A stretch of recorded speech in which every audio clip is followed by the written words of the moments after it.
Na Blood Bowl Song.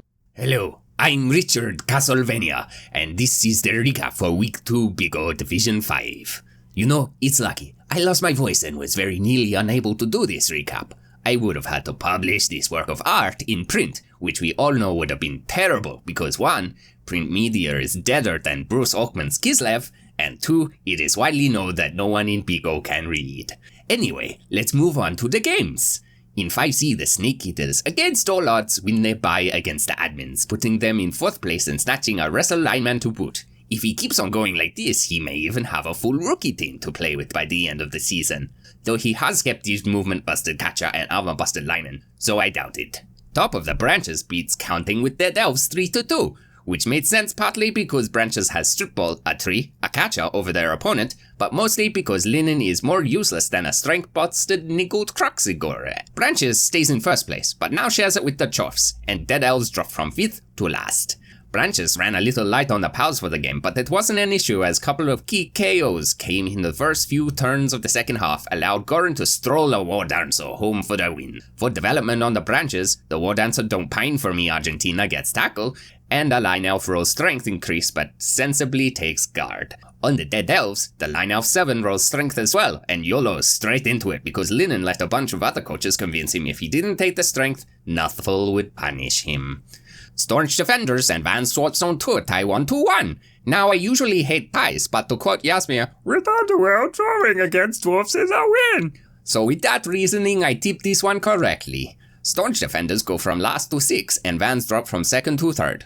Vans got the better end of the dice with Staunch rolling 60% on their armor, and a lot of skulls, and both downs. Whereas Vans armor sat at a cool 69. Nice. In development, Staunch took a move bust on a blitzer that has yet to be replaced, though he has the money for it, and grabbed gut on a blocker. For Vans, a dead end move bust on 2 goblins, block on a Skaven thrower, and clombing for soup. Their star player in game 1 and recent Mighty Blow enthusiast rolled dead into agility bust. It just goes to show, sometimes the brightest stars burn out the fastest. On an unrelated note, does anyone remember who won the Super Bowl in Season 14? Nah, me neither. And lastly, Mercury Centaurs lose 0-2 versus Norwegian Black Metal, as expertly divined by yours truly, putting Mercury in 5th and Black Metal from 2nd to tied for 1st. Mercury's armor melted at 48% despite outblocking Black Metal 62-40, and Stark rolling 3 times the amount of pushes than anything else. And now, for a story. This is Immortal, Norwegian Black Metal's newest member and 2nd Bull Centaur bought right before the game. Remember how I said his name was Immortal? Yeah, don't name your players Immortal. In 5B, the Ultimate Celebrities beat the Cold Coast Cosmocrats 2-0. Oh hey, turns out I didn't regret tipping him. The Celebs claw their way out of last place to 6 while the Cosmocrats take their place at the bottom, dropping from 5th. During the game, the Celebs diamond-handed the ball at 81% possession, and in generally passed every roll they made, while Cosmo struggled with an abysmal 41% dodge rate and 50% catch. The Celebs roll a double and give the Gutterada Ellen DeCheddaris backhand, while Cosmo joins the Nautilus with a floating level on a blitzer and a Misnex Gutterada. Ugh, I don't want to do these recaps anymore. Miss Melties lose 2-0 against the Flingaling Fancy Fellows, dropping the T's from 2nd to 4th and moving Flingaling from 3rd to No, this is bullshit! T's rolled double the blocks and barely out-injured the Flings, while those little nuggets of last night's steak dinner succeeded every successive 3+ dodge to assist multiple 1-dice pals against the ball-carrying War Dancers. We have another addition to the Nautilus as misspelled 3 forgets to level up her catcher. And Monty takes a block halfling and short feet on a misneck scheme halfling. Jurassic Park Fan Club and Butcherbirds tie 1-1. Nope. I know I said I was adopting your team, but if you draw another game, I'm going to return you to the orphanage. Despite the disgusting tie, Jurassic stays in 7th and Butcherbirds go from 3rd to 2nd. Congratulations on being rewarded for mediocrity. There is no trophy. The Butcherbirds' armor held up quite nicely at 79%, but apart from that, everything was pretty normal and sensible, which in BigO may as well be heresy. Following this rollercoaster of blandness is literally 0 development from both teams, and Zygmund still hasn't bought an assassin. Taking care of elfiness apparently only has 2 ways to play games, either win 4-0 or lose 4-0 like they did this week against the Menegroth Rovers. Elfinus was first, but now licking his delicate elfie wounds in 5th, while Menegroth is sitting pretty in 3rd up from 5th. Elfinus have armor problems at 44%, dodge problems at 68%, catch problems at 44%, pickup problems at 60%, and pass problems at 57%, leading Menegroth walking home with a win, and a mountain of FPP, despite Elfinus's Agility 5's triple dancer. Elfinus rolls a God Lineman, and Menegroth cleans up with a Blodge Blitzer, Strong Arm Thrower, Movement 9 Catcher, and an Agility 5 Catcher. Look out 5B, there's a new giant pain in the ass in town. In 5A, Deep Goblin loses 0-3 against Ratatouille, unpronounceable last names, shattering my YOLO pick and the last fragments of my empathy. The Goblins drop from 3rd to last, and the Rats jump from 7th to 4th. The dice were so all over the place this match, it's hard to list everything that went wrong, but in summary, most players wouldn't wake up, coin flip if you want to pick up the ball, and if you looked at the rat slightly angrily, its armor would break. Now here's a hypothetical question for you 5A. What do you do when you come up against a broken rat team that just launched their natural one-turner? Let me give you a hint. It isn't feed them enough SPP so they get the God Storvarin, God Lyman, Block Rat Ogre, and Agility Blodge Gutter Runner. Okay? And apparently they're just giving out doubles on big guys today as Goblin scores a Block Troll. Demi-Elves lose 0-2 against Snow White and the 7 Chorves, putting the Elves tied for 6 and the Chorves tied for 1st from both their tied positions in 3rd. It's not often you get to see a 0% possession game for a team, but it usually means the dice were totally fair and balanced and both coaches had equal fun and neither want to quit the game forever. The Demi-Elves level up a Taco Blitzer, and the Chorfs get yet another mighty blow. This would usually be the point where I say something mean about Chorfs, and the barely human poor excuse for coaches that play them, but I feel like these results speak for themselves, so I'm going to be the bigger lizard and say nothing. Wanderers of Oz tied Franger FC 1-1, firmly cementing 5A as the boring draw division. Wanderers dropped from 3rd to 5th, and Franger starts sharing his first place with Chorfs. Ew, Liam, you might want to get tested! Wanderers spend the game tripping over their boots with 50% GFI rate, but Franger wasn't too far behind with 60. A lot of skulls for the Wanderers, which sucked, and a lot of both downs for Franger, but who cares because they're Norse.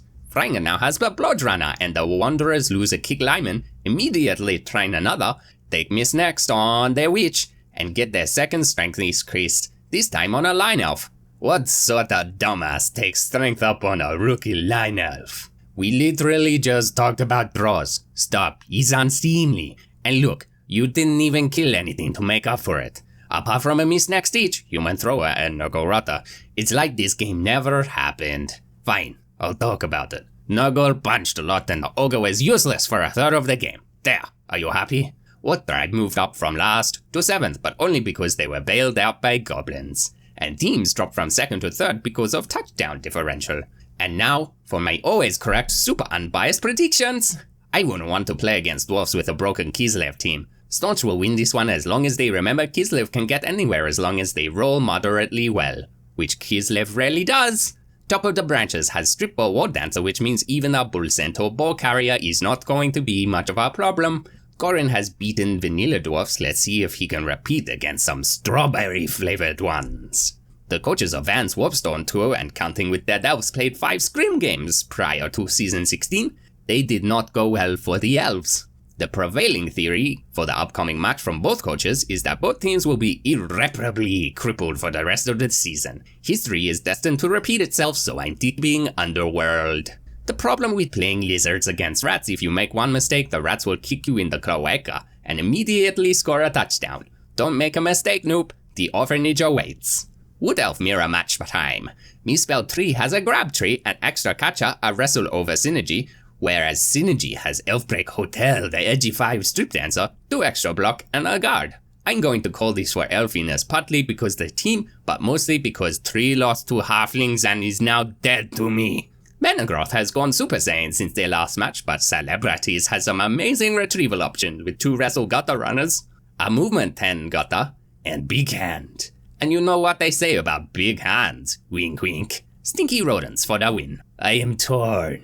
I know I should choose Flingaling Flancy Fellows to win this one, thereby assisting their downfall by caster cursing them into losing. But I cannot bring myself to do it, even though Zygmund has not bought an assassin, which is a travesty. Butcherbirds win. Speaking of teams going Super Saiyan, Ratatouille get to test out a new Super OP team against some training elves. Won't that be fun? Deep Goblin gets to run away from some Strength 4 Draw Factory elves. Honestly, I just hope someone wins this match. Also, there have been rumors that I, Richard Castlevania, am anti-stunty, and I would like to take this opportunity to promise you that isn't true. Deep Goblin is going to look so bad, it's going to be hilarious. Tongue My Warp Drive, despite being a good-looking team, has been having trouble, and he's about to roll into a whole lot more as Snow White and the Seven Dwarfs warm up their punching hands. Maybe Chabason can bore the dwarfs into death just by being a human team. Not likely though. This game would have been an easier to pick if Themes of Battle hadn't suddenly apparated 3 block warriors out of nowhere. Still going to choose Franger FC because Norse never live for long and I want to ride this high before the inevitable come down. And that is it. Thank you for watching the recap for Week 2 BigO Division 5. I'm Richard Castlevania, your closest confidant and official REBBL stunty advocate. Good night. Do do do do do do do do do do do do do do do do do do do bum ba bum bum bum bum do do do do bum do bum ba bum bum ba da da dum dum dum dum jim jim jum jim jim jum jum dum dum jim jim jim dum yeah yeah yeah wah wah wah wah wah wah wah wah wah wah we bling blong blong bling bling bong bong bong bong bong